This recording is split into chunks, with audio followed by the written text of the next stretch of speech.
ఆదికాండము 31వ అధ్యాయం. లాబాను కుమారులు మన తండ్రికి కలిగినది యావత్తును యాకోబు తీసుకొని తన తండ్రికి కలిగిన దాని వలన ఈ యావదాస్తి సంపాదించనని చెప్పుకొనిన మాటలు యాకోబు వినెను. మరియు అతడు లాబాను ముఖము చూచినప్పుడు అది నిన్న మొన్న ఉండినట్లు అతని ఎడల ఉండలేదు. అప్పుడు యెహోవా, నీ పితరుల దేశమునకు నీ బంధువుల యొద్దకు తిరిగి వెళ్ళుము, నేను నీకు తోడై ఉండేదనని యాకోబుతో చెప్పగా, యాకోబు పొలములో తన మంద యొద్దకు రాహేలును లేయాను పిలువనంపి వారితో ఇట్లనెను, మీ తండ్రి కటాక్షము నిన్న మొన్న నా మీద ఉండినట్లు ఇప్పుడు నా మీద నుండలేదని నాకు కనబడుచున్నది. అయితే నా తండ్రి యొక్క దేవుడు నాకు తోడై ఉన్నాడు. మీ తండ్రికి నా యావశక్తితో కొలువు చేసి తినని మీకు తెలిసే ఉన్నది.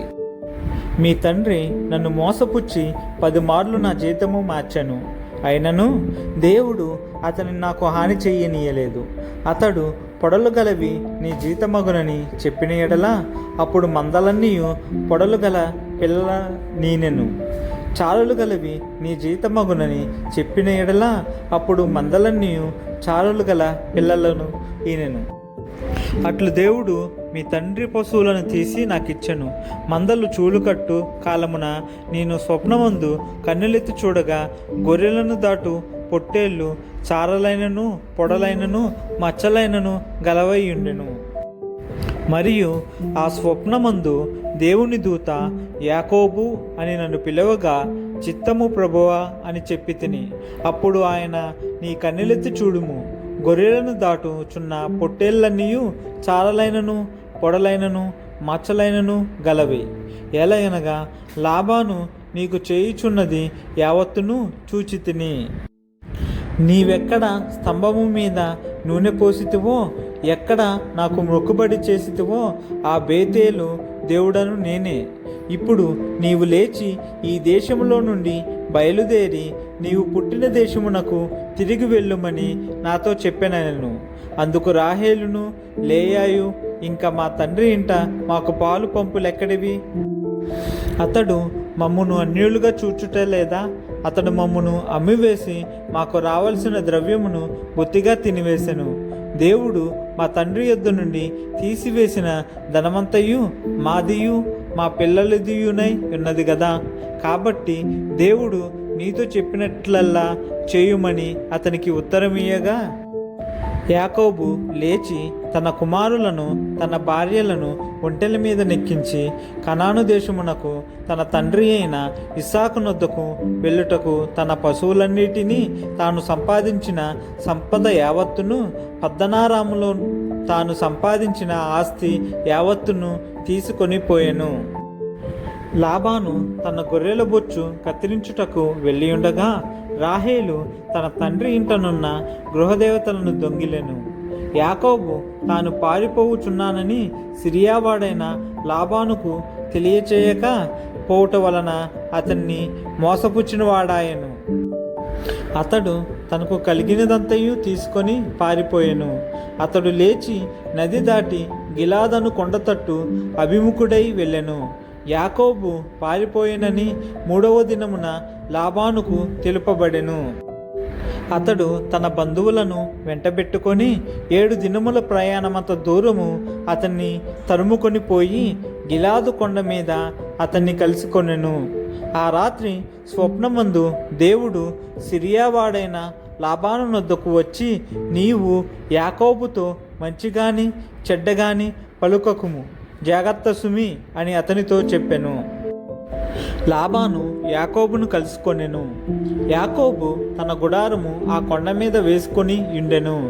లాబానును తన బంధువులతో గిలాదు కొండ మీద గుడారము వేసుకొనెను. అప్పుడు లాబాను యాకోబుతో, నీవేమి చేసితివి? నన్ను మోసపుచ్చి కత్తితో చెరపట్టబడిన వారిని వలె నా కుమార్తెలను కొనిపోవనేలా? నీవు నాకు చెప్పక రహస్యముగా పారిపోయి నన్ను మోసపుచ్చితివేళ? సంభ్రమంతోనూ పాటలతోనూ మద్దెలతోనూ సితారలతోనూ నిన్ను సాగనంపుదునే. అయితే నీవు నా కుమారులను నా కుమార్తెలను నన్ను ముద్దు పెట్టుకొననీయక పిచ్చిపెట్టి ఇట్లు చేసితివి. మీకు హాని చేయుటకు నా చేతనవును. అయితే పోయిన రాత్రి మీ తండ్రి యొక్క దేవుడు, నీవు యాకోబుతో మంచిగాని చెడ్డగాని పలుకకుము, జాగ్రత్త సుమి అని నాతో చెప్పెను. నీ తండ్రి ఇంటి మీద బహువాంఛగలవాడవై వెళ్ళగోరిన ఎడల వెళ్ళుము, నా దేవతల నేల దొంగిలితివి అనగా, యాకోబు, నీవు బలవంతముగా నా యొద్ద నుండి నీ కుమార్తెలను తీసుకుందువేమో అనుకొని భయపడి తిని, ఎవరి యొద్ద నీ దేవతలు కనబడునో వారు బ్రతకకూడదు. నీవు నా యొద్దనున్న వాటిని మన బంధువుల ఎదుట వెతికి నీ దానిని తీసుకొనుమని లాబానుతో చెప్పాను. రాహేలు వాటిని దొంగిలనని యాకోబునకు తెలియలేదు. లాబాను యాకోబు గుడారంలోనికి, లేయా గుడారంలోనికి, ఇద్దరు దాసీల గుడారంలోనికి వెళ్ళెను గాని అతనికేమీ దొరకలేదు. తరువాత అతడు లేయా గుడారంలో నుండి బయలుదేరి రాహేలు గుడారంలోనికి వెళ్ళెను. రాహేలు ఆ విగ్రహములను తీసుకొని ఒంటె సామాగ్రిలో పెట్టి వాటి మీద కూర్చుండెను. కాగా లాబాను ఆ గుడారమందంతటను తడవి చూచినప్పటికీ అవి దొరకలేదు. ఆమె తన తండ్రితో, తమ ఎదుట నేను లేవలేనందున తాము కోపపడకూడదు, నేను కడగానున్నానని చెప్పెను. అతడెంత వెదికినను ఆ విగ్రహములు దొరకలేదు. యాకోబు కోపపడి లాబానుతో వాదించి అతనితో, నీ విట్లు మండిపడి నన్ను తరుమనేలా? నేను చేసిన ద్రోహమేమి, పాపమేమి? నీవు నా సమస్త సామాగ్రి తడివి చూచిన తరువాత నీ ఇంటి వస్తువులన్నిటిలో ఏది దొరికెను? నా వారి ఎదుటను నీ వారి ఎదుటను అది ఇట్లు తెచ్చిపెట్టుము. వారు మన ఉభయుల మధ్య తీర్పు తీర్చుదురు. ఈ 20 ఏండ్లు నేను నీ యొద్ద నుంటిని. నీ గొర్రెలనైనను మేకలైనను ఈచుకొని పోలేదు, నీ మంద పొట్టేళ్లను నేను తినలేదు. దుష్టముఖముల చేత చేల్చబడిన దానిని నీ యొద్దకు తేక ఆ నష్టము నేనే పెట్టుకొంటిని.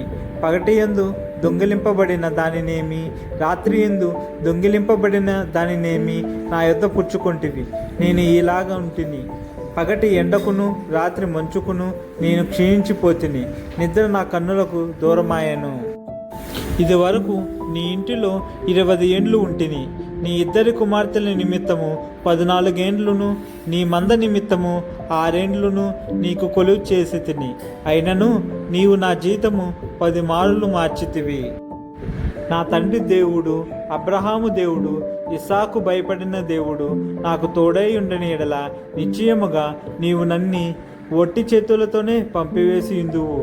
దేవుడు నా ప్రయాసమును నా చేతుల కష్టమును చూచి పోయిన రాత్రి నిన్ను గద్దించనని లాబానుతో చెప్పాను. అందుకు లాబాను, ఈ కుమార్తెలు నా కుమార్తెలు, ఈ కుమారులు నా కుమారులు, ఈ మంద నా మంద, నీకు కనబడుచున్నది అంతయు నాది. ఈ నా కుమార్తెలనైనను వీరు కనిన కుమారులనైనను నేడు నేనేమి చేయగలను? కావున నేనును నీవును నిబంధన చేసుకుందాము రమ్ము.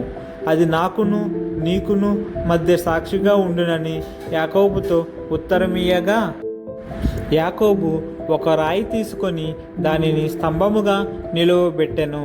మరియు యాకోబు రాళ్ళు కూర్చుడని తన బంధువులతో చెప్పెను. వారు రాళ్ళు తెచ్చి కుప్ప వేసిరి. అక్కడ వారు ఆ కుప్ప యొద్ద భోజనము చేసిరి. లాబాను దానికి ఎగర్ షాహదూత అను పేరు పెట్టెను. అయితే యాకోబు దానికి గలేదు అను పేరు పెట్టెను. లాబాను, నేడు ఈ కుప్ప నాకును నీకును మధ్య సాక్షిగా ఉండునని చెప్పెను. కాబట్టి దానికి గలేదను పేరు పెట్టెను. మరియు మనము ఒకరికొకరము దూరంగా నుండగా యెహోవా నాకును నీకును మధ్య జరుగునది కనిపెట్టునని చెప్పాను. కనుక దానికి మిస్పా అను పేరు పెట్టబడెను. అంతటా లాబాను, నీవు నా కుమార్తెలను బాధ పెట్టినను, నా కుమార్తెలను గాక ఇతర స్త్రీలను పెళ్లి చేసుకునినను చూడుము, మన యొద్ద ఎవరునూ లేరు గదా, నాకును నీకును దేవుడే సాక్షి అని చెప్పాను. మరియు లాబాను నాకును నీకును మధ్య నిన్ను నిలిపిన ఈ స్తంభమును చూడుము, ఈ కుప్ప చూడుము. హాని చేయవలనని నేను ఈ కుప్ప దాటి నీ యొద్దకు రాకను, నీవు ఈ కుప్పను ఈ స్తంభమును దాటి నా యొద్దకు రాకను ఉండుటకు ఈ కుప్ప సాక్షి, ఈ స్తంభమును సాక్షి. అబ్రహాము దేవుడు, నాహోరు దేవుడు, వారి తండ్రి దేవుడు మన మధ్య న్యాయము తీర్చునని చెప్పెను. అప్పుడు యాకోబు తన తండ్రి అయిన ఇస్సాకు భయపడిన దేవుని తోడని ప్రమాణము చేసెను. యాకోబు ఆ కొండ మీద బలి అర్పించి భోజనము చేయుటకు తన బంధువులను పిలువగా వారు భోజనము చేసి కొండ మీద ఆ రాత్రి వెళ్ళబుచ్చిరి.